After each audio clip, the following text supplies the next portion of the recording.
मोहन भगवत और आरएसएस वालों, तुम मौलाना आजाद से बड़े नहीं हो। देश की मोहब्बत में तुम मौलाना आजाद से बड़े नहीं हो। तुमने इस देश की आजादी की लड़ाई में कुछ भी नहीं किया। इस देश की आजादी में जो काम मौलाना आजाद ने किया, अब बताओ इस तकरीर पर क्या बोलेगे आरएसएस वालों? बताओ टीवी के स्टूडियो में आरएसएस का नकाब पहनकर आरएसएस की तर्जुमानी करने वाले एंकर, बोलो इस तकरीर पर तुम क्या बोलोगे? क्या इसमें क्या कहा गया है? इस्लाम इस मुल्क का अटूट हिस्सा था और है और रहेगा। जिस तरह हिंदू भाइयों को इस मुल्क पर हक हासिल है, उसी तरह मुसलमानों को भी इस मुल्क पर हक हासिल है। जिस तरह दलितों को इस मुल्क पर हक हासिल है, जिस तरह से हमारे आदिवासियों को, अरे अगर ये भारत किसी का है तो आदिवासियों का है। कौन आए थे यहां पर?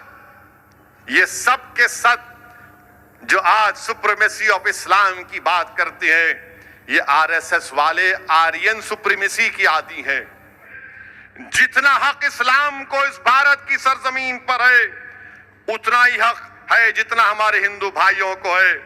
मोहन भगवत, ये किसने कहा था? क्या इस्लाम की बालादस्ती का दर्ज था जो कह रहा था कि 1100 साल से हमारे कारवान यहां पर आए, हमने अपने खजाने भारत को दिए, भारत में भी खजाने थे। जिस तरह गंगा और यमुना निकलकर संगम बनता है, किसने कहा ये बातें? मोहन भगवत। ये बातें तकरीर थी मौलाना अबुल कलाम आजाद की। मौलाना अबुल कलाम आजाद रामगढ़ में तकरीर दिए थे। बताओ आरएसएस वालों, तुम इस तकरीर पर क्या बोलोगे?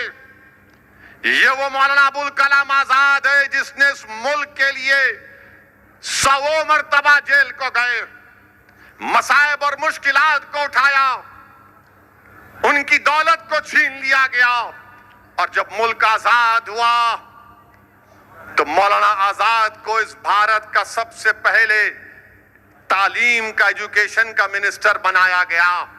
मोहन भगवत और आरएसएस वालों, तुम मौलाना आजाद से बड़े नहीं हो। देश की मोहब्बत में तुम मौलाना आजाद से बड़े नहीं हो। तुमने इस देश की आजादी की लड़ाई में कुछ भी नहीं किया। इस देश की आजादी में जो काम मौलाना आजाद ने किया, अब बताओ इस तकरीर पर क्या बोलेगे आरएसएस वालों?